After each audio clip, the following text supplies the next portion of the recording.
What's the word? What's going on, good people? This is Rich here, joined by the good brother Spike Lou. What's going on with you, Spike? What up, though, man? Giving these people feeding the feed, as they say, man, while Mo is out on his maternity leave. Congratulations to the brother Mo, man. Son came through, man. Absolutely, No absolutely, man. I fizzle. thought I thought that was creative, man. Woke up this morning, got myself a son. Got myself a son. That was fire.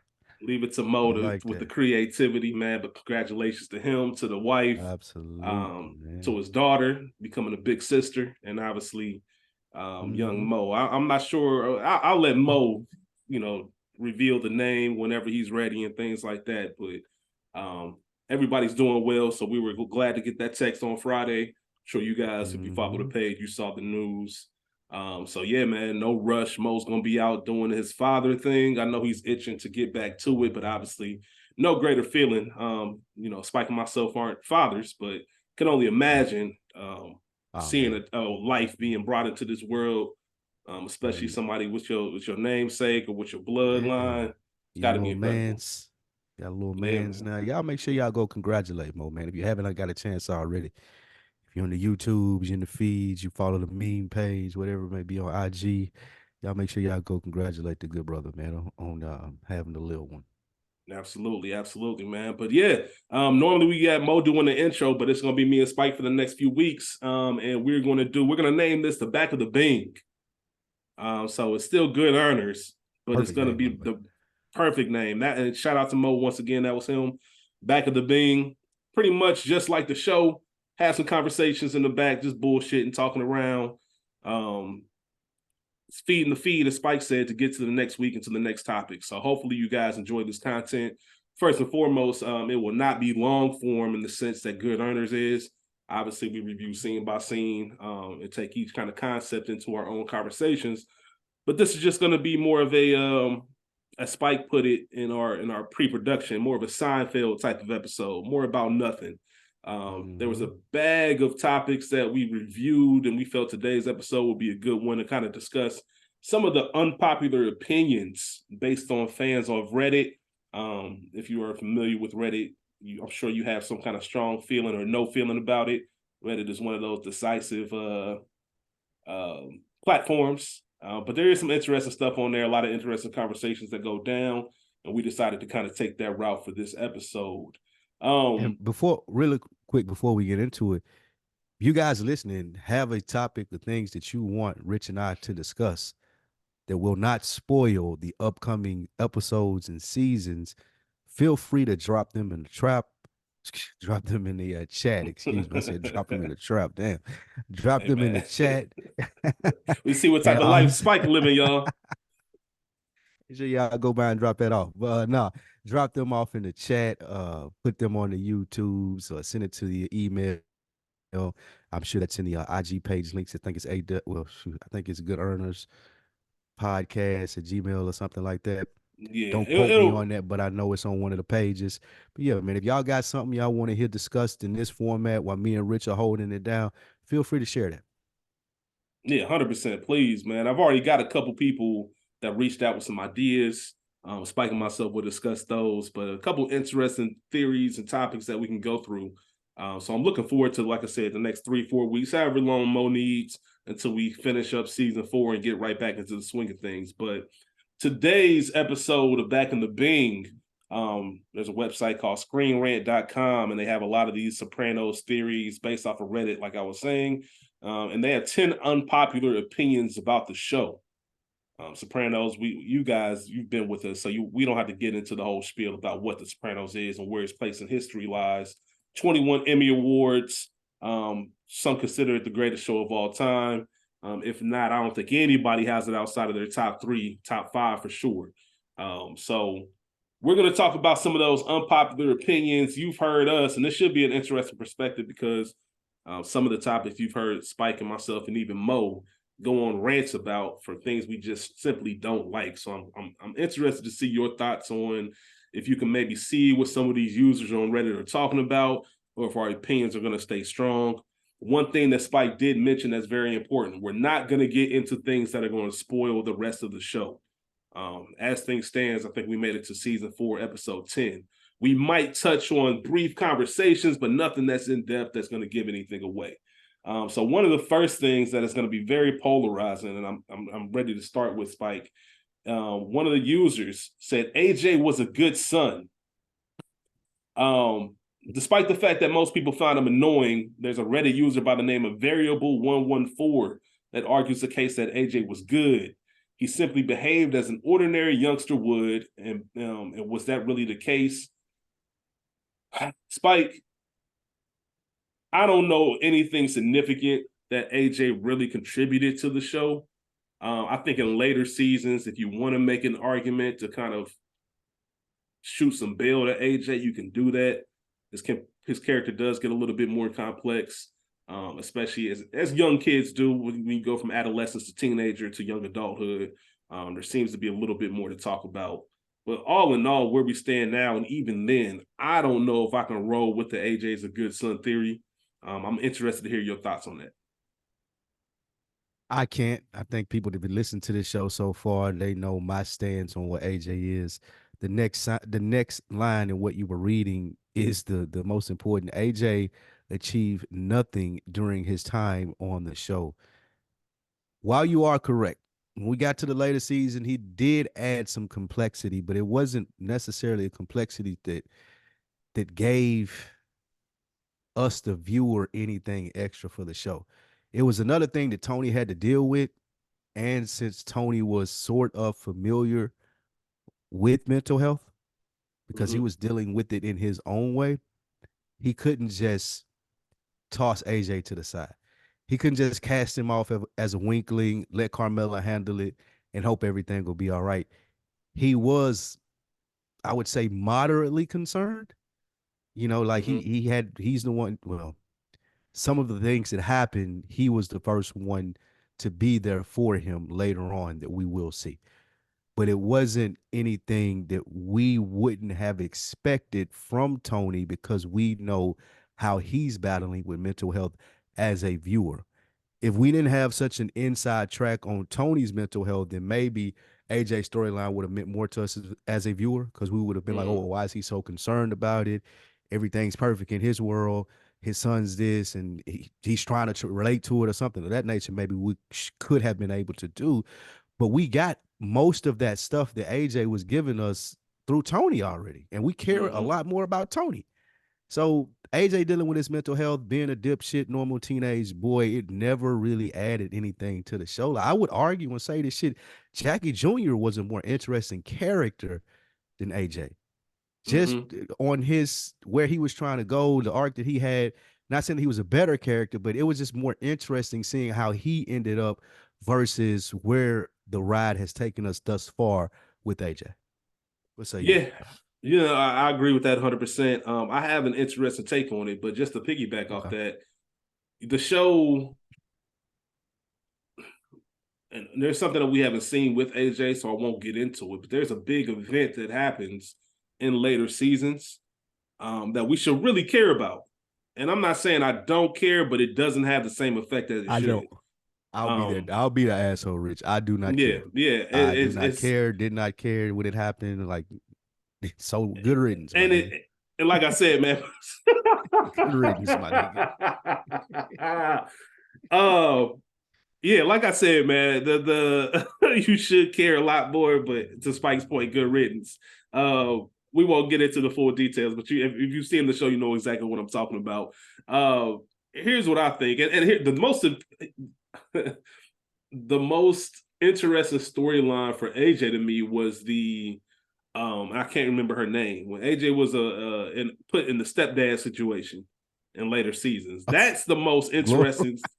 Yeah, was that her name? What's her name? Was it Blanca? Blanca. I was gonna say Blanca or Bianca, something like that. I can't remember off the top of my head. But to me, it was Blanca. Yeah, because that's the first time that even though AJ is a dipshit, we kind of see him trying to think on his own, even though he's not getting anywhere. That and then the episode when he's, trying to play up the whole Tony Soprano's son arc, going to the clubs and doing all this stuff that he ain't got no business doing because he ain't got it like that. But the one thing I will say about AJ, if I was to side with this Reddit user, is that the show didn't really do a good job of putting AJ in situations for us to care about him. He was just a normal dipshit kid. We've gone through some of his antics that he's pulled off, stealing his mom's car, getting drunk off the communion wine, getting high at his confirmation or whatever it was. Oh, name it, man. There's a ton of things, man. Complaining about cars. He gets gifted a car. He's upset about that. Telling Tony it sucks to be you. All of these are just normal teenage things to one degree or another, but they don't make us care. Spike, you said it perfectly. Jackie Jr. and even Chris were in that son role. So they made it more interesting as a viewer. They took all the good stuff away from AJ. Like I would have loved to see AJ kind of grapple back and forth with the idea of going in his dad's business, but we knew from early on that would have been great, dude. Like I it would have always been. didn't think how much like this show is great. We all know that. But if we had seen AJ trying to be like a gangster, like had been so intrigued by his dad, but you would have had to care if you were AJ for that to happen, and he just didn't care enough. So therefore, us as as audience members, we didn't care enough. Mm-hmm. So yeah, that's what it comes down to. And I really don't even to that point. I don't really have much more to say about AJ. what I will say is the polar opposite for people that think, oh, we listening to this, you like AJ, and we're giving him a hard time. The context of it for me is even with Meadow served a purpose in the show. She Mm-hmm. was like the moral compass for them. Like she held her mom and her dad accountable for the lifestyles that they led. She went to college to practice not being in that lifestyle, and she was always kind of that like, damn, this what y'all own, this what y'all doing. To put it in today's terms, she would always be like that type of moral compass, and we had this respect as viewers for Meadow. It's like, okay, I know Meadow gonna hold it down and what she say, but she Mm-hmm. also respects the lifestyle that she lives and doesn't go too far when the outsiders says something at the funeral or when people ask her about it, expecting her to go in on her dad, she still toes that line. And that adds something to the show. AJ never really had anything where we could be like, okay, all right, he got his thing that he stands on, and I respect that. He never had that thing like Meadow had, and that's what made him so useless, in my opinion.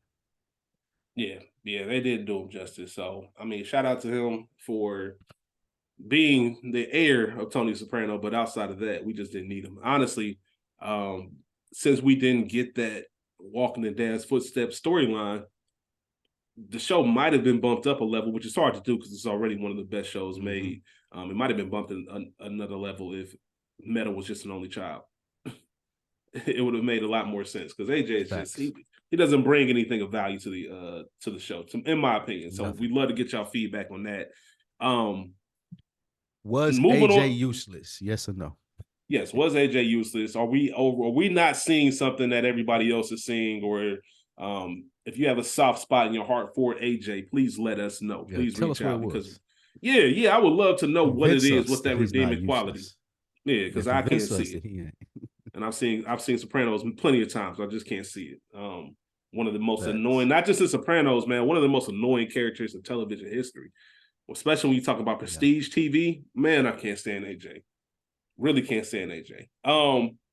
This one we don't have to spend a ton of time on because you've been saying this for the longest, Spike. The next point is Janice was one of the most intriguing characters. User Big Baller Bland 516 claimed that Janice rocked. And we won't get into too much about the rest of Janice's story, but where we see her now, and I think we discussed it, Janice, the character, was supposed to be going at the end of season 2. So once she killed Richie and got on that bus, that was supposed to be it for her. We might have seen her once or twice more throughout this entire series. But they decided after the death of the actor that played Livia. I can't think of Mm-hmm. her name right now. I'm tripping. Either way, when Livia Soprano died, that's when they decided to bring Janice back and add more character or add more light to that character. Spike, I know you say Janice is one of the most intriguing, so I know you agree with this one. You got any comments that you want to give on the Janice character, like I said, without getting too much into the rest of the series? based on what we've seen thus far, I love, like I will continuously say that, yeah, Janice is one of my favorite characters from this show. From her relationship with Richie to the brief relationship with Ralphie to now she's dealing with Bobby. How she how she's even able to move around in that world, messing with like three made guys that know each other, all of apart. I, well, no, they were part of different crews.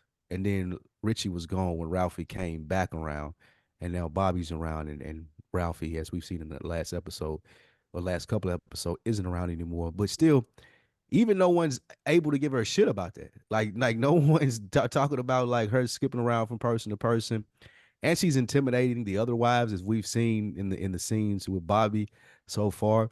I argue all the time that Janice is just as gangster as Tony. Her Mm-hmm. methods were different. She may not have been as smart as Tony in every situation, but she is pretty smart.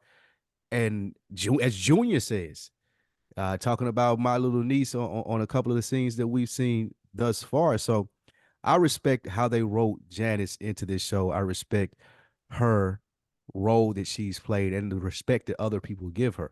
That's one of the biggest things, and why I think that she's intriguing in this show is the respect that she gets and earns throughout this.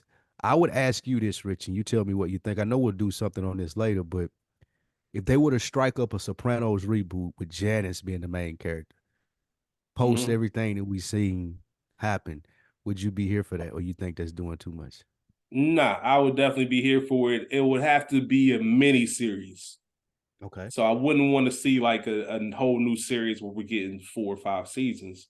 But I think Mm-hmm. it'd be perfect if you do it True Detective style. Give us 10 episodes, maybe even 18 to 20, similar to the show Your Honor with Bryan Cranston, to where you Mm, give us a mini series, kind of give us a peek into the life of Janice, because nobody's ever said Janice was uninteresting.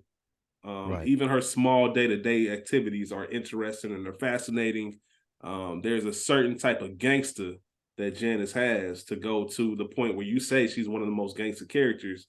Even when you think about Richie, man, how there was no hesitation when she did what she had to do. Like she Oh, you straight gonna up cry? cried, like grabbed the gat. Richie ain't take her serious, popped her twice. Like it wasn't usually that first shot. It's like, oh shit, what did I do? Walked up on that nigga, Mhm. made sure the job was done. Um, and Even even how she got with afterwards, Bobby, that was gangster. How she got with yeah, Bobby and was like, you know what, I'm gonna take care of all of this. absolutely. Her gangster had nothing to do with violence. It was more so just smarts and intimidation. Mm-hmm. And it was cool is we saw both sides of it. We saw her on the other side of it, where she's the one getting intimidated when the Russians come through looking for Svetlana's leg. The back and forth she has to do with that. Tony obviously taking care of her Christmas gift, everything. Yeah, and that was good with the leg part because it shows she don't win every time. And that's Mm-hmm. the great thing about a character like her. We saw her win, we saw her lose, we saw the effects of her actions with some of the things that she did, but it was always for me not as interesting as Tony, but one of the more interesting characters as far as storyline throughout the series. Excuse me, throughout the Yeah, series. for sure, I for would sure. argue she right up there with Chris and Carmela as most interesting storylines outside of Tony. Hmm. Who would you say have the most interesting storylines outside of Tony? As soon as you were saying that, my wheels started turning. You Carmella's got it. definitely up there, especially with where we are with her now, her desires versus her moral obligation. Right. What would you put Artie? Artie's man, they don't really give us enough for him to be in the top 5, but he does have a very interesting storyline. I would actually love to see, and that's what's great about the Sopranos, man. If you gave us the show from the perspective of some of these other characters, I'm still in. I'm still in. And Artie's one of Yeah. the ones where I'm really in, where we still get the Vesuvios and the crew and all that stuff, but I want to see how Artie lives day to day. I want to see what his life is from the time he wakes up to the time he goes to bed. That's interesting to me. That would be another one. That would be another one outside like what I said with Janice spinoff. If you had an Artie spinoff, especially with the recent success of the Bear I was just about to say, and Spike. and had it in the restaurant space, but it's Artie, and I used to deal with mobsters, and sometimes shit happened. But like you said, it's more day to day with Artie running the restaurant. I think I signed up for that. I I think ain't I'm gonna on hold board you. for that, man. I ain't gonna hold you, Spike, because you took the Introduce, words right out of my mouth. The Bear mixed with the Sopranos. man. Listen, Honestly, I think that could be the Sopranos Better Call Saul. it That could would be be it. if they Because could there's get so Artie to do many. it, because you There's could so bring new gangsters in, and yep. it could, yeah, that would be fire. That would be Because you fire. can. First of all, everybody relates to food. Hmm. You know, some of our favorite scenes in the whole show are the Vesuvio, the dinner scenes, whatever the case is. We all can relate to food. Let's get into the mind of the person that's running this restaurant. That's the hot spot for all this mob activity. I want to see the feds come in and question Artie about certain faces that are coming in the Yes, spot. I want to yes. see how the beef goes. Like let's say there's somebody, because Jersey doesn't have really too many other people, but let's say somebody from New York looking for somebody in New Jersey. They stop in Or the you get a Philly Vesuvios. mobs to come down. Yeah, they heard this is a Chicago mobs to come and heard this was the spot. There's a lot of different things that you could do with it. A ton of different things you can do with that, and I'm actually here for it. I think I Yeah, hadn't sat down and thought about all of the storylines or all of the perspectives you can give, but I think Artie's will be the most impressive. I really, the more I'm thinking facts. about this, I'm kind of upset that nobody's actually You working ain't on thought this of or it's yeah, in they're development. doing. Yeah, because So we got the that's Janice spinoff, the Janice miniseries, and the Artie spinoff. The Artie Artie spinoff movie, would like be Better Call fire. Saul, you're right. That would be Would be absolute fire. flames. You can make it a prequel. You can make it afterwards. Either way, Hmm. it's gonna rock. It's Facts. gonna rock, man. Yeah, yeah, That's a I'm good with one. that. I'm 100% with that. Um, the next thing on the list, which some of these some of these listings don't have much explanation for why they think this, but it is something I just want to touch on briefly, and that is College. The This gonna episode piss Mo College. off right here. Yeah, I know, man. Fifth episode of the whole series, fifth episode of season one, titled College, is overrated. That is one of the Reddit users. That was his thoughts. Wolfgang Wolfgang Fuckface. Shout Damn, out that's a to crazy name. shout out to I think Tony called Artie that. The episode where Artie was drunk as shit. Chris just Yeah, got made, messing with his hair, talking about he loved Adriana. I think when he came out the yeah. kitchen, I think that's what Tony called him. So shout out to creativity on that. But for me, and I remember listening to the college episode in season one that you and Mo did. And I know Mo loves it. I know for a lot of people, this is when, for me personally, I'll speak from my perspective, this is when The Sopranos became The Sopranos for me. As far as like, all right, this is the show that everybody's kind of talking about and getting into.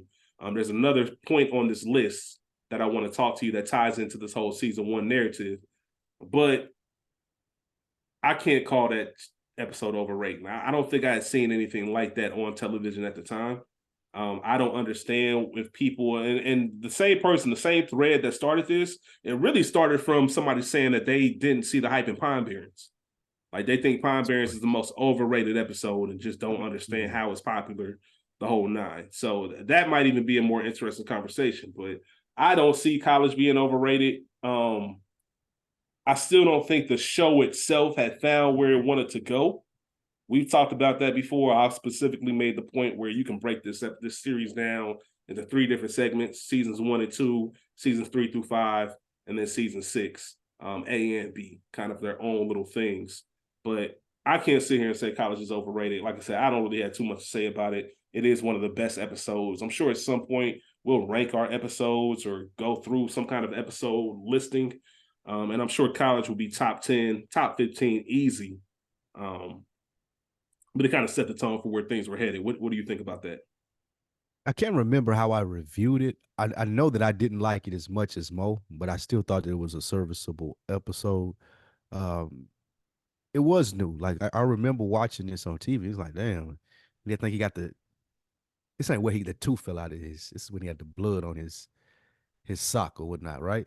Yeah, the mud Like he on the was feet, the mud on the shoes.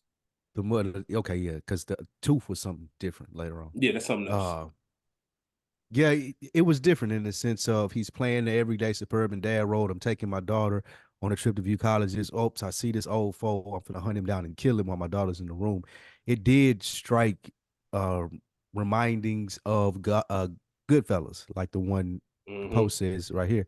But yeah, I don't think it's overrated. I think it fits perfectly in the series and us gradually learning who Tony Soprano was, what this world was about, how things happen here, and how they continue to move forward once things do happen. It was a really good episode in the sense of this is what you're signing up for. You're signing up for a nigga that's gonna kill somebody, choke them out, but also go sit through this college admissions session with his daughter and then go home and tell his wife, oh, everything was great. All of that encapsulated into one thing is ultimately The Sopranos as a series. Like the different things that Tony does that we see him do, and then the other things that he does that his family sees him do, and then the other things that he does that he tells his psychiatrist about in the way that he frames them. It's a great one off for an exact understanding of what the show is. So I definitely don't think it's overrated. Yeah, very well said. Very well said. I'll have some later thoughts about that as we move further down this list, and we'll circle back to that. But everything you said was right on point. The next thing is it's comical to me. I'm not gonna lie to you, Spike. It's comical to me. I know it's comical to Spike. Anytime I see this, in whatever form that you want to take it, but there is a part of the internet. I would love to know how large it is. Pause. Pause. Jesus Christ. Sheezel. Peace. Hey, I you. would love to. I would love to know how many people feel this way in regards to the therapy scenes. So if you're a Soprano listener, viewer, I'm sure you've known or you've seen people say I skipped the therapy scenes. I didn't understand the whole Dr. Melfi image. I didn't understand that whole concept. I think that's one of the most ridiculous things ever, like ever. Yes. Dr. Melfi is. Let me ask you this: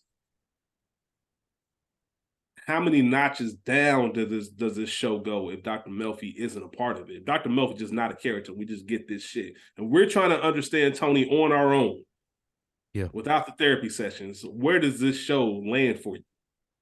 It's not as good.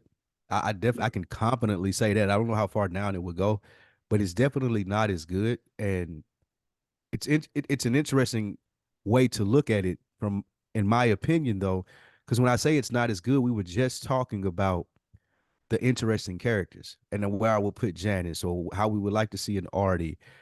I don't think that Dr. Melfi is an interesting character per se. Like there's Mm-hmm. nothing like the stuff that she does outside of the therapy session with her husband and the date and her son. Like, I don't care about any of that. I'm not interested in that. She's great at pulling out of the main character who we care so much about, getting us the additional information and his thought process. That way, in other scenes and future stuff that we see, we have a better understanding of who we're watching, the type of person that Tony Soprano is. Without these scenes, it's kind of ambiguous. Like you looking at it, you're like, well, was he thinking this way? But when you pair Mm-hmm. it with those sessions that he has with Dr. Melfi, it's like, okay, he kind of touched on that. Or you get to hear him touch on it later and how he really feels about it or how it's affecting him. So while I again what's her name? What's her name in Jennifer. real life? Yeah, yeah. Oh, Lorraine Bracco. Lorraine Rocco. She an amazing job at playing this character. Again, I don't think it's a very interesting character, but what it adds to the show can't be duplicated. It couldn't have been him talking to Junior about this stuff. It couldn't have been him talking to Carmela. It couldn't have been him venting to the boys about this. It had to be a professional that Tony was running this by. And then what makes it so great to us as viewers, we get to see how much of a sociopath that Tony is, because if you're a smart viewer, you see that he's using this information and not to always his benefit. He's using it to be a better mobster. And that's the perfection of it that I like as far as what she adds. Yeah, yeah. That was perfect, Spike. I mean, listen, we couldn't even do a show like this if it wasn't for the therapy scenes, because so much of what I draw from personally, and I'm sure you can say the same about yourself and Mo, is those therapy scenes give us the understanding. That's the only sense of clarity and realism that we get with Tony Soprano, because Dr. Melfi's the only person he truly trusts Mm-hmm. 100% through and through. And it took time to get to that point in the relationship, but once you get there, you're there. Tony is kind of um, almost childlike when he gets to Dr. Melfi. in the sense of certain things where he's asking for permission. Like he'll bring things to the table just to get her opinion. Her opinion and her feedback is so strong in how he operates and what decisions he makes because he's found this solace in her. And if you take away the therapy scenes, it takes away the one thing that everybody talks about this show creating, which was the anti-hero. Yep. You don't get the anti-hero if you don't understand him. And if you understand them through the therapy scenes. So there's no way. I'll tell you what, man. For all those listening out there, let me tell you what happens to the Sopranos if there are no therapy scenes. Spike, have you seen The Shield? No, but I'm familiar with the reference. Okay, so The and dude that's from kind The of my Wire point. did that, right? I don't think he was from The Well, no, he did The Wire. Corner. He did The Corner. Yeah, he did Okay, The I got it. Corner. Michael Chick. It was an FX show that came on, I think, The 02 through black oh dude that 08. played in Replacements. Brooklyn Nine-Nine. Yeah. The Oh dude that yeah, played no, in no. You Brooklyn talking about Nine-Nine was in there, right? Homicide? You talking about Okay, I'm Homicide? talking about Homicide. Okay, okay, okay. Yes, you're talking about Homicide. No, The Shield had The Michael white dude that looked Chiklis. like Hank. The white dude The that looked white dude like looked Hank like from Hank. Breaking Bad. Okay. He was in the original Fantastic Four back in '05. Okay. Like that dude. Yeah, Walter Goggins was in it. Catherine Dent. You'll see some people that you know in it. And it Incredible ain't even show. streaming nowhere. Cause I tried to look that up one time when I heard somebody talking about it. The Shield ain't even streaming nowhere. It's on Hulu. It's got It 7 is. seasons. Yeah, because it's an FX show. So all the FX Oh show is shit. on Hulu. Incredible. Homicide's not streaming. Okay, No, bet. Homicide's not streaming anywhere. Got The it. Shield is. The Shield is another one of those. It's a drama, cop drama. Dirty Cop, another anti-hero. When you talk about Vic is the main character. Corrupt LAPD, incredible show. My whole point is to what you just said. It's like, no, I haven't really gotten to it. It's one of those shows where if you watch it and people who have watched it, they'll sing its praises about being one of the best shows ever. Kind of like on a lighter level, how I feel about Friday Night Lights. Spike, you felt the same way. We've Mm. discussed this. Where Friday Night Lights, because of the issues that it had when it was on air, as far as just trying to find a solid home, it went from NBC to like the CW damn near, or whatever the Mm-hmm. equivalent of that was. But if you watched it, you were telling everybody, yo, check this shit out. I'm telling you, it doesn't look like something you fuck with, but if you watch it, you fuck with it. That's how The Shield is. I think everybody knows, or if you watched it, it's one of those series that's, why doesn't this get talked about enough as far as top tens? But the reason it doesn't is because it's lacking something. And that's what separates Mm. Sopranos from everything else. That Dr. Melfi is the thing that is lacking, that makes it a top 5, top 3 series of all That is time a compared to just a very, very, very good show. that is an amazing point. And I'm gonna put The Shield on my list. I'm gonna start watching it this week. Mm-hmm. I, the two things that I would say. One is without Dr. Melfi, Tony Soprano was essentially Walter White. And Absolutely. Mm-hmm. what I mean when I say that, if you rewatch Breaking Bad, there was never a point in time where Walter thought that someone was smarter than him. He always thought that he was smarter than everybody else, which ultimately led to where he was at. Tony, you can tell, though he doesn't respect everybody's smarts, the one person in this show who he does respect how smart they are is Dr. Melfi. And that allows what you said for him to be as open with things and us to really get to figure him out when he feels like it's steel sharpening steel. Like that's the only time that we get to see that with him. Every other Mm-hmm. time he's making a move, it's a chess play. But with Dr. Melfi, it's like you said, Rich, he genuinely throws stuff out there to get her opinion on it because he thinks that she's so smart. One of the biggest issues that I have with rewatching Breaking Bad, since you know the end of it, is how just much of an asshole that Walter was. He goes from this person, your first time watching it, that you think you're rooting for, to the second time around, you're like, he's a piece of shit, man, because he just thought he was Mm-hmm. smarter than everybody. Same Yeah. thing with Tony, but he had Dr. Melfi, so we didn't feel that way about him. Yeah. And Spike, you're the first person to ever change my perspective on that. And not necessarily change it, but make me aware of it. To where Breaking Bad is such a different watch that second On time. the second time around. Completely, and it's weird for a show to be that good. And I'm not saying it's not a good show, because it still is. It's still a good It show on the is. second watch. Your perspective changes because you know what's It's happening. it's totally different because you look at it like for me, and I hate to cut. I'm sorry I cut you off. No, no, go ahead, go For ahead. me, for me, I looked at the whole season. You get this pitch because I didn't start watching it when everybody else did. My homeboys was telling me about it. It's like, oh, this chemistry teacher turns into a meth dealer, man. He be shaking it. Man, okay, that's cool. I understand. Good guy turns bad or whatnot. But when you watch it that first time, you think that you're a fan of Walter until you get late in the season, just realize he's a piece of shit. But then you see it the second time around, you like he was a piece of shit from the first episode, like from day Yeah, one, episode one, season one. He had been a piece of shit. So yeah, it's just different watching it the second time around. You're like this motherfucker. yeah, absolutely, absolutely. I agree with you 100%. It's just how you view people and the way your brain thinks it should be working versus how it actually is. That is a perfect example of that because it's like, damn, now that Facts. I know what happened, and I'm not rooting for you per se. That's a perfect way to say it. You are rooting because you don't know where the story is going. So you Mm-hmm. every jam that he gets in, you want him to get out of. You Even believe though it. some of the shit is heinous, yeah. And he You believe, shows up, oh, this is for my family. This is like, man, nigga, you had plenty of yeah, chances to save your family, bro. This is not for your family. yeah, bro. You He was just a want to be different that person. nigga. He was a different person, man. But that's gonna be we can definitely take those conversations further, the whole Facts. Breaking Bad scenario. But yeah, man, Dr. Melfi, hands down, there was something going around the internet maybe a month or two ago, just talking about if you skip the Melfi scenes, then what are you doing? Like I just Yeah. don't understand anybody skipping the Melfi scenes. Um, I know they made a point that's Reddit user cousin Douchey, and Mo Crazy lingered man as well. most right another crazy Reddit man. Reddit's a wild place, y'all. Reddit's a wild place. But Mo did make this point in earlier seasons, just talking about that whole intimacy and the sexual tension between the two characters. Um, and it's not something that just happens in the beginning. You see Tony kind of waver back and forth on this whole premise of is this my doctor? And you get to a point where you think, all right, then cool, they have a real strong doctor-patient relationship, and then it flips to other things. So, like I said, we're not going to spoil too much, but that is something that I think that is, I don't know Yeah. what you're doing. You're doing yourself a very big discredit if you are skipping the Dr. Melfi scenes. I'll say that right now. And to that point, if he thought that she was of lesser intelligence, he would have continued trying to press that sexual line. Once he respected her for her intelligence, like you said, it wavered some, but it wasn't anywhere near as much sexual tension once he realized how smart she was. Mm-hmm. Yeah, 100%. The next one we don't have to spend a ton of time on.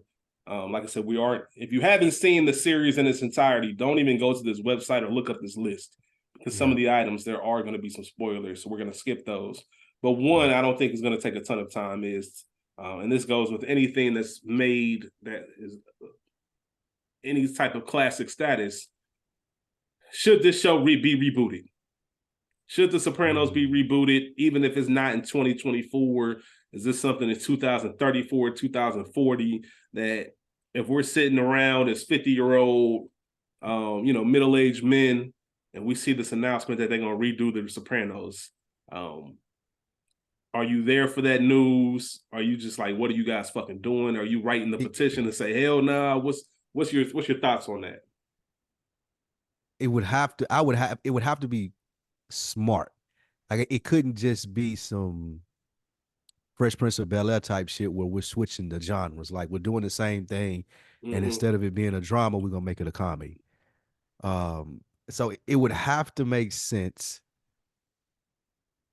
I don't actually, even if it may, I don't even know how you can make it sense. I think I might just be against it. I think I might just Yeah. be a get off the line guy for that one with this because I don't think that they could ever do it as well as they've done it. That's a tribute to the acting. Also, that's attributed to the appeal that the mob used to have that they no longer have today. So, like, even if they updated it and they did an up to date mob, like rendition of the Sopranos, like it was a new people in the family and it had grown to the 20 whatever century that we're in right now, I still wouldn't be as interested because the mob is not that appealing anymore. Like I was just Mm-hmm. reading an article the other day and they was talking about how much the mob has fallen off.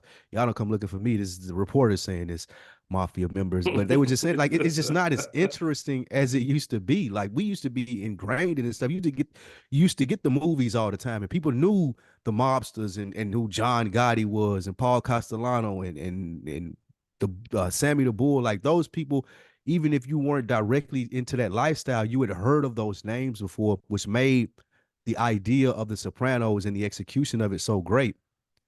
20 years from now, 10 years from now, 5 years from now, I don't think that we have enough information. The mob's not as big of a spotlight as it was when we like first attached on to this. So I think it would be really hard to do just because the appeal isn't there anymore for the mafia lifestyle. Yeah, that's exactly what my answer was going to be. Not as detailed, but the premise of it was going to be, what does that even look like? What does Mm-hmm. mafia activity look like in today's age and moving forward? Um, there are certain pockets that we just got lucky in as far as consumers of television, such as The Sopranos, such as The Wire, where a lot of it is based off the timing of it and Mm-hmm. what was going on. You can't make The Wire in the same form today because there's no way anybody would be having pagers and beepers and Ain't no all Amsterdams that's no more. Yeah, like yeah, none of that's going on. So part of the appeal, and this is somebody who's been to Baltimore multiple times since the show's ended, the gentrification even. Like Bodie's Corner don't even look like Bodie's Corner no I more. mean, You know what I mean? All types. There's a few things that still stand. You can still go see Marlowe's Hangout. Even the Western District got an upgrade as far as the police station. So yeah, some of the stuff is still there, but a lot of it isn't. It just doesn't make the smarts and the intricacies of that show just don't they're part of that era that's no longer around. And we talk about it in The Sopranos all the time, like coming in at the end. There are just certain eras and moments that just aren't around anymore. You can't recreate it. I was watching this it's almost like an anthology series, man. It's mm-hmm. called CNN was doing this thing called the Decade series, like the 60s, Yeah, that 70s, 80s, 70s, 90s. 80s, and 90s. Yeah, that was good. I was watching the 2000s or the 2010s, one of them, and they were just talking about how the iPhone wrecked technology in the sense of something like the iPhone, as advanced as it was, because people got to remember you had your smartphones, you had like your Palm Pilots, you had your Blackberries, you had all this other stuff. Whatever phone Ari Gold was carrying around an entourage in the first few seasons. But once you started BlackBerry. getting into that iPhone Yeah. age, it advanced technology so much that nobody knew what to expect from it. Nobody was prepared for it. In that documentary or in that series I was talking about, they talked about it. It kind of skipped 10 decades. We should still be on Blackberries, technically, if it wasn't for the iPhone.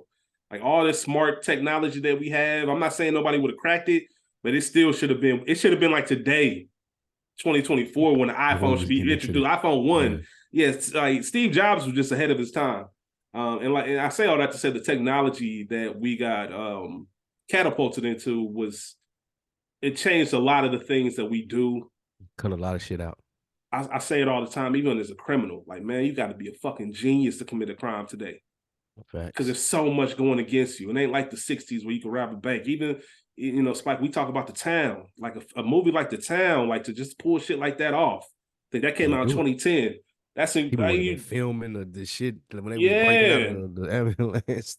Yeah, man, it's just too much information going against you, especially in a culture where they're automatically wired to pull your phone out for anything, no matter Mm-hmm. what. You see somebody doing something, you pull your phone out. You see a celebrity walking by, you pull your phone out. Just as proof of this shit happened. None of this shit matters, but that's how it works. So I don't personally want to see a Sopranos remake. Um, we'll talk about Many Saints in Newark, even though that was a preview. Even that has some things that not necessarily everybody was happy about. Um, so yeah, I'm not with the remake game. It's got to be a really, I don't know, man. It would have to 60, be super 70 years old. creative, man. Yeah, Yeah, it would yeah. have to be Show's got to so be creative, like in the sense of, like it would have to tie in the technology and again too, like I just don't, and there just wouldn't be a character that could play Tony Soprano, or excuse, an actor that could play Tony Soprano like James Gandolfini did. Like that's what really made this series. Like he was Tony Soprano. it So was even in a reboot, and you have the main character, the pressure that they would have into making that role theirs and making us care about that character as much as James made us care about Tony Soprano. Like it was a yeah, lot. A man, lot of this series had to do with how well he played that character too. 100%. And I subscribe to the theory of multiple generations have to have moved on before you start rebooting stuff. Yeah. Yep. Kenya Barris is working on rebooting The Wizard of Oz. It's going to take place in Compton. Say what you want about Kenya Barris, interesting dude to say the least. He's also rebooting your movie, Spike. What's that?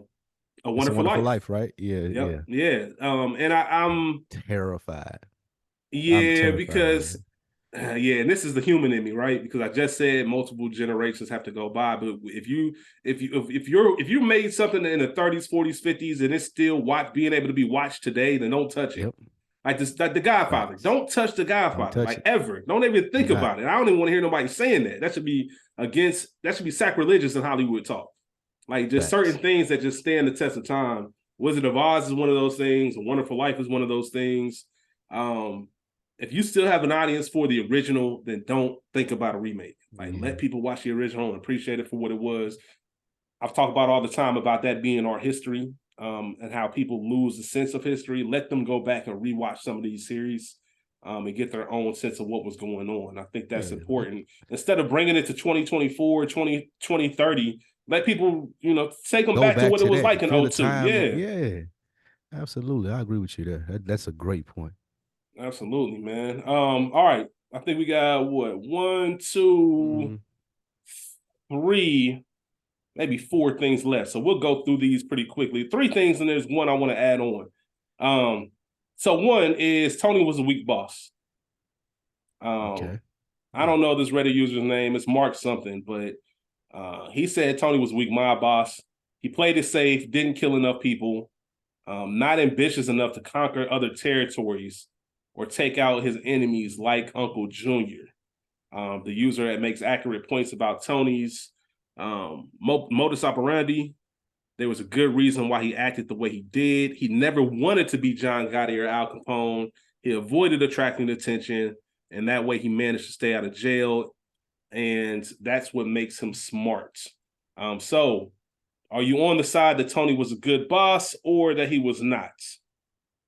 A weak I think boss, excuse Tony, me. Good isn't the term. I want to make sure I use yeah, the correct term. weak or Weak. strong. I think Tony was a strong boss, man. Even in the sense of we've heard the phrase a glorified crew, but New York doesn't look at them as little as a glorified crew not to do business with them. Like the way that Tony does business, the earners that he has around him, the intelligence that he brings to the boss position is why I think he was a smart boss. Like even when it was mentioned here in Whacking Junior, like you didn't have to do that, and it's my uncle, and it would have brought a lot of heat onto the organization anyway. Viewers know that the feds were looking into this, so if he had made that play against Junior, it would have all pointed back to him and eventually led to a murder indictment. So that was smart. It was smart in his even interactions with New York and having Johnny Sack there as like a point man, not actually necessarily having to talk to Carmine all the time. So I think Tony was a strong boss. I think that he took the Soprano family from where we tuned in season 1 to where we've seen it go to right now in season 4 has been on an uptick. Like it ain't been stagnant. It ain't been, oh, Tony should have did this or could have did this. We've seen him. I've spoke to this on most of our episodes that we review, the subtle things that have changed to show us that he makes plenty of money. Like he's doing well for himself. And Mm-hmm. that wasn't necessarily the case in episode 1, season 1, or even the first season. Like you could tell he was still figuring it out. And where we are now in season 4, like, well, we ain't got to yet. I was going to say he just made a big purchase, but yeah, he's doing well for himself. We can tell, and that comes from being a good boss. Yeah, this might be the most ridiculous thing on this list. Asinine, uh, asinine. and I could tell by the comments that I just read that whoever made this comment was they interpret being a strong boss as somebody who's not taking any shit, who's ready to set the block on fire at any kind of form of disrespect or nah, man. A boss is the one that takes his time, Avon. man. They Style, want a yeah. boss to be Avon. You want a boss, yeah, man. Come on, you can't. Styles P, man. I've said this before. Styles P was, niggas that started something. That's one of my favorite posse songs of all time. One of my favorite lyrics, sitting at the table playing and plug the fan and let the sweat dry off and then grab the cannon. For those who don't know, that's pretty much a saying. Take your time before you make Yep. these big decisions. Don't run off emotion. Um, Plan this shit out because you can't undo some of the shit that you're about to do. And Tony did a great job at that. Even certain, there's a we always joke ironically, we always joke about the it's a joke shit with Vito And even when there's decisions that are made with that Vito character, we won't spoil what goes on, but everybody is saying one thing, and Tony's the only person in the room like, yo, are you gonna take care of his kids? Are you gonna do this, do that? Like, yeah, we got tradition, we got rules, but it's not as easy as pulling the trigger and making this call. There's other things, and that's what Tony's great at. That's what separates him from everybody else. He can see the unknown. He can see those factors that aren't in the play. You know, when you can start seeing that, that's when you know, all right, you special. And that's what Tony takes into account with every single decision he makes. Even if it's not the quote unquote mob way or gangster way of handling things, it's a smart way of handling things and usually keeps everybody in good standing. So this is ridiculous. There's no way that I'm ever going to subscribe to the fact that Tony's a weak boss at all. Like, Tony is one of the smartest television characters we've ever seen. Real quick, we can take 10 seconds on this. Tony should have left Carmella for Gloria.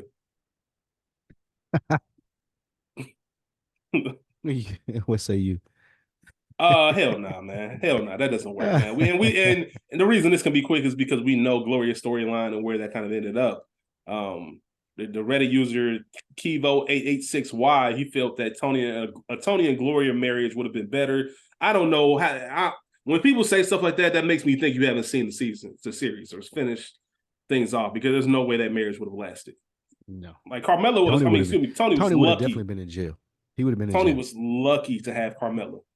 Yeah, Tony would have definitely been in jail off some passionate, violent night of them fighting, from him out doing his Tony Soprano thing that Carmella just learned to overlook. That was part of the thing that was able to keep Tony free, is that Carmella wasn't a wilding out wife. Like, she wasn't a domestic violence, so I'm calling the police and we're fighting, dragging it out because you came home at 3, 4 in the morning. We just seen it as she subtly put the fingernail on the nightstand in one of the recent episodes that we reviewed. Like, that wouldn't have went the same way with Gloria. And if it doesn't go that same way, maybe the police get called, maybe some other things happen. So yeah, like, Gloria fit her purpose in this show. She fit her purpose. There 100% would have been a Goodfellas scene where Tony's waking up and Gloria's over top of him with the gun in his face. Mm-hmm.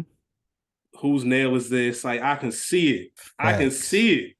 That's not. I don't want to see that in this show. That's not as good as it might be for something else. I don't want to see that in the show. It doesn't serve any purpose.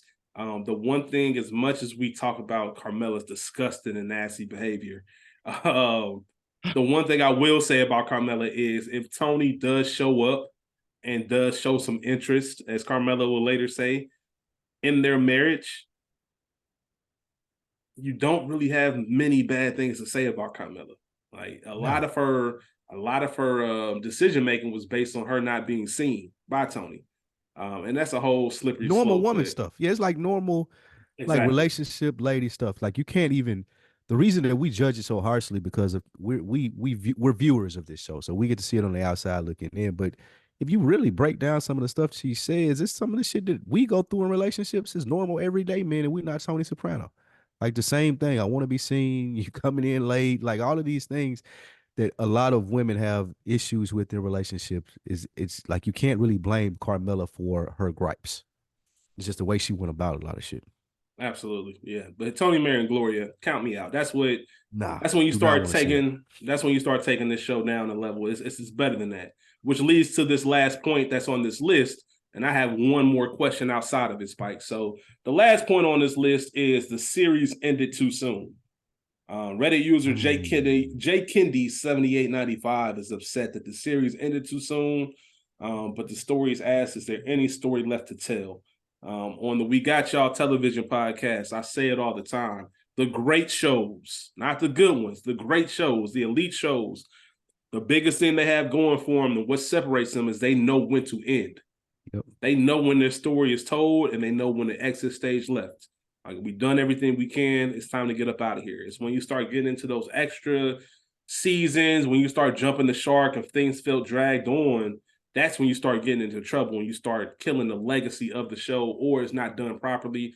I guess the biggest example I would say in modern history is your Game of Thrones. I don't think anybody's arguing how great of a show Game of Thrones is, but everybody will tell you that last season, Um, Them last 3 episodes, really, it's the last three yeah, episodes, and yeah, they because just it's killed it. and we knew it when they announced how many episodes were going to be. There was so much story left. And you're like, yo, you only giving us 6 episodes, seven, whatever the Like, case what's up? is. Yeah, what's up with that? So that's the opposite of it, where you need a little bit more timeline to finish the story properly. But this one, Sopranos, I think, ended where it was supposed to end. I don't see what else they were supposed to talk about, especially when you get into spoiler alert, season 6A is, I don't know if it's my least Oh favorite my season, but god. it's bottom two for me. And that's not how you want to end your series, with the first part of it being some of the most disconnected, I guess, uninteresting. I don't even want to say uninteresting. It just didn't pull me like that. It just 6A just you could tell that they were trying to land it and they didn't necessarily know where it was going to go, or they were saving all the heat for 6B. But I think a show, it does a great job of ending when it's supposed to end. I don't think there was anything else that the Sopranos could have gone down, um, that would have made it even better. What about I you? agree with you. I agree with you. I think that it ended at a perfect place. You don't want to be one of those shows where you're watching it and like, damn, it should have ended a season ago. And I think a lot of shows do a good job of that now, knowing like now we see shows go about 4, 5 seasons before they get out of there. The Sopranos was before that, obviously. I agree with you about 6A. I can undoubtedly say it's bottom two for me. Mm-hmm. And 6B being one of my favorites.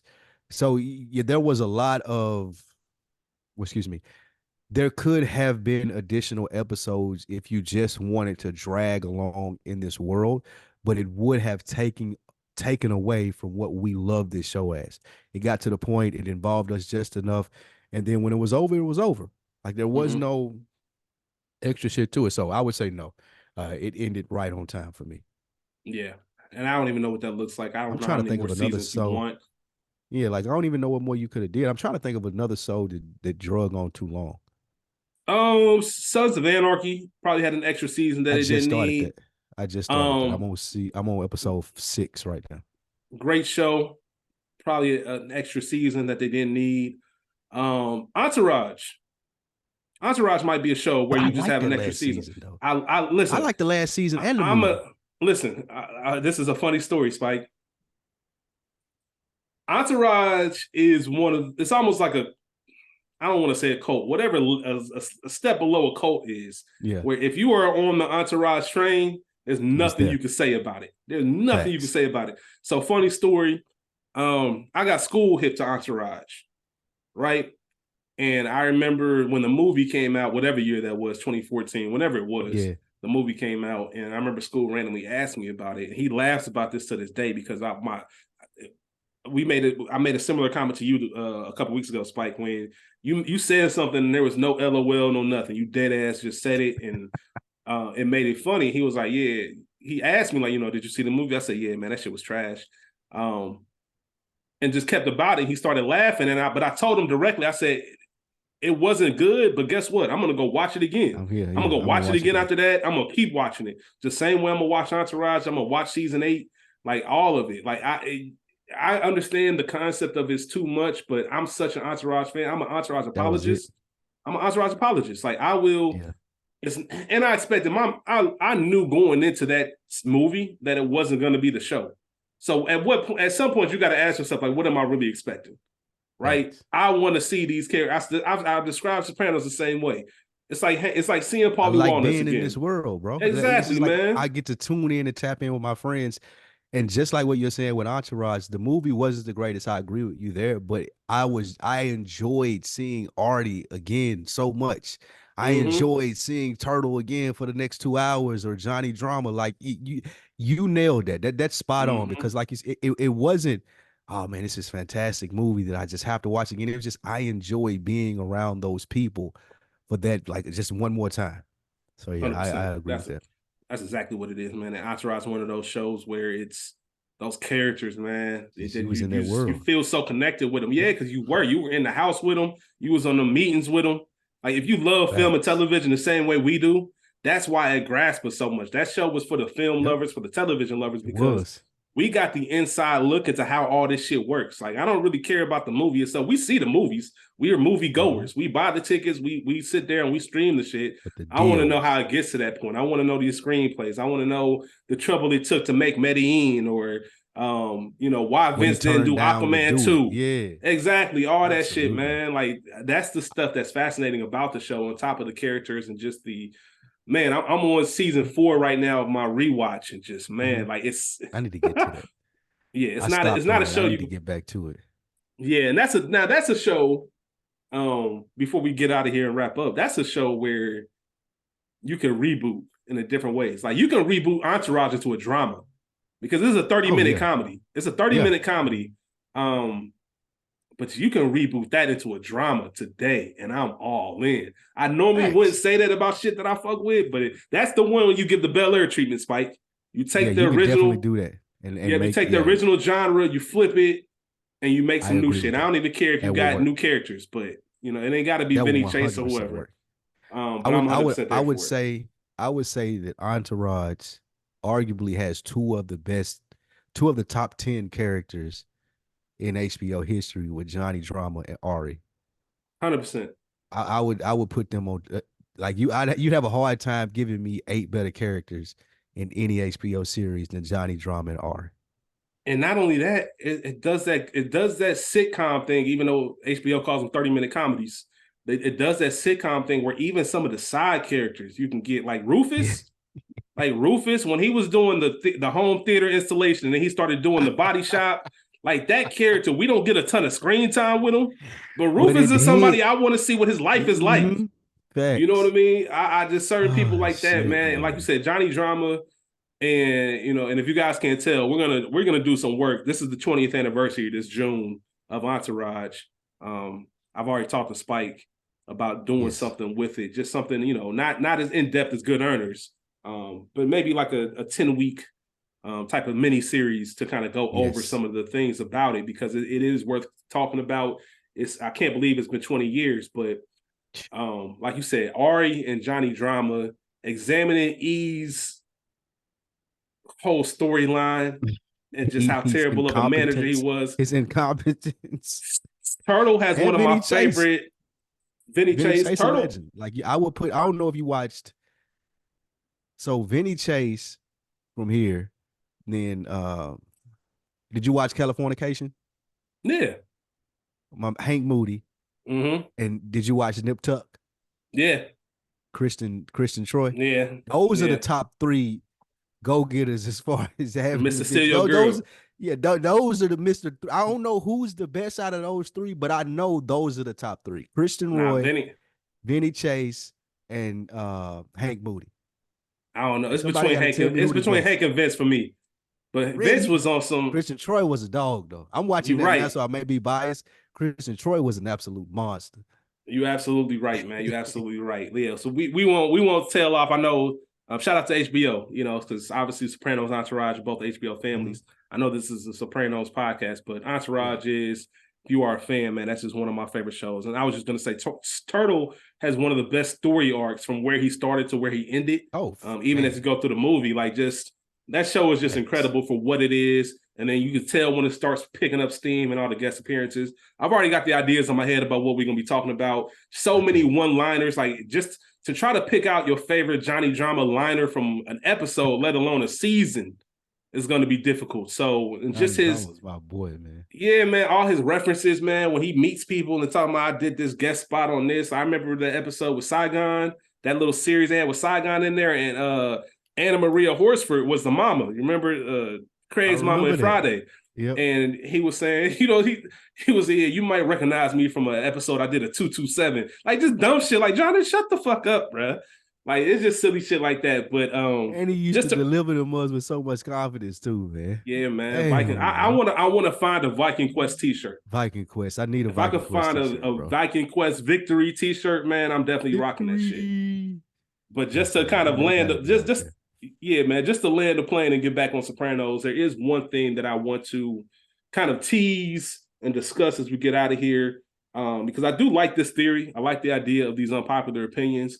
Maybe our final episode, when we have an idea when Mo's coming back, we can create our own list. You can have your own list, and I do, and we kind of go back and forth on a few things. But I'll preview it with this. And I saw this on another Screen Rant list, so it's not an original idea, but I thought it was very interesting. If you were to pick somebody that had the most wasted storyline in The Sopranos, who would it be? And the person that was mentioning this that I probably agree with is Furio. I think Furio is one of those characters where they didn't necessarily go to the depths that they could have. They could have done a ton more, because when you think about how we met Furio, and like I always say, man, that badass scene of him Tony smoking a cigar in the car, it reminds you of the Goodfellas scene when they set the restaurant on fire. Right. Them niggas in the car just chilling outside, talking to shit, then the fire go in. Tony has that same thing where he outside smoking a cigar. You see Furio, the camera work with him over the shoulder. He's smacking motherfuckers left and right, getting that bread out of that massage parlor. You got a soldier. Furio's one of them ones, and you just never really got too much of that. Obviously, you got the golf course. You know, there's a B on your hat. You got shit like that. You got the scene where he goes to the Frenchman that played Artie. Even though you don't see it, you see the look on his face, but there were a lot more enforcer tactics. Now that I think about it, because even the Russians that they put, during the Christmas episode, that he drove through the glass window and shit, we don't see that on camera. So outside of Furio's entrance, we don't see too much gangster shit that he does. And that's the whole reason he was brought over. You can't tell me he was brought over just for this Carmela storyline. I just think that's a wasted. That's to quote one of me and Spike's favorite movie, man. There's nothing worse than wasted talent. Waste of talent, man. If most underutilized storyline, that's a really, really good question.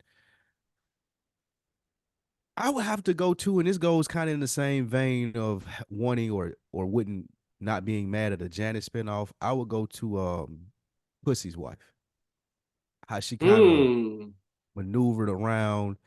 All right, I'm broke too. No, I'm finna get it. Y'all got me fucked up. And just her making that transition from being a mourning mob wife to I'm a player in the game and I'm getting money. Excuse me, I'm getting money.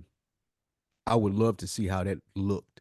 Given more attention versus us just having a vague perspective on it. I would have loved to see how she went from I'm at the body shop making moves to, how she went from I'm here giving samples out at the grocery store to I'm at the body shop making moves, getting my own plays in.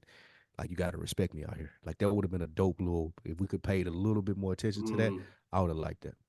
Absolutely. And the show does it to where if you haven't seen it in a while, you're doing a rewatch, you kind of forget, because there's so much time that passes from the time she's an actual, a regular character, and then you get the grocery store examples, like you said, and then you get into her being a boss. And it's kind of like, damn, how you get here? Like, how the fuck did you get out the grocery store? So yeah, I agree with that wholeheartedly. I think that's a good way to wrap up today's episode of Back in the Bing. This is definitely a fun conversation. I think the one thing that I'm going to take the most from this was that Artie spinoff. Man, the more we talked about it and think about it, that shit would be fire. Because there's so much you can do from it, and the life of a restaurateur and chef is interesting anyway. I don't care what's going on, mob related, not mob related. It's just an interesting life, the things that they go through and deal with. So facts. It's almost like a selfless job. Like I don't even understand why people get into the restaurant business. Like, it's one of those jobs where it feels like you're never making a profit unless you're really, really good. Restaurants and hotels. Years in. Yeah, that would be fire. The more we talk that out, the more you, like you said, being a restaurateur, but still having that mob gangster kind of criminal element, because that's your audience, the people that come in your restaurant. Yeah, that would be fire. I love that. Absolutely, man. So for all y'all listening out there, we appreciate you taking the time with us to check this out. Hopefully you're liking the Back of the Bing series. I know this is episode 1. Bear with Spike and myself, even though we are going to give you good content. We are kind of freestyling these and just having real authentic conversation in real time. The only way we know how to do it. So it's not as structured as Good Earners, but it's still great conversation, if I humbly say so myself. So we do want to hear from everyone. As we mentioned in the episode description, you'll see the email address. You'll see the Instagram page. Please feel free to shoot us a DM, send an email. Let us know your thoughts. Let us know some topics you would like us to cover. Send us some Give us thoughts, your man. Let us know what you think. Aid us in producing this when Mo is not around, since Mo is not being going to be around for the next couple of weeks. We definitely absolutely. appreciate that from the family out there. Absolutely, man. Because your feedback means everything, and we've been getting a lot more of it as the weeks are going by, and it really just, to use Spike's term, adds as a log to the fire, and keeps things going. So this is a show we can do a million lists. There's some topics we want to touch on, but it wouldn't be right without Mo. Certain lists, it wouldn't be right to touch on certain things without us finishing the series first. So like I said, this is all going to be things we can discuss without being spoilers or having spoilers, should I say? But with that being said, we appreciate y'all for tuning in. We'll be back next week with another episode. And as Mo always ends the episodes with, don't forget about it. Don't forget about it. Peace.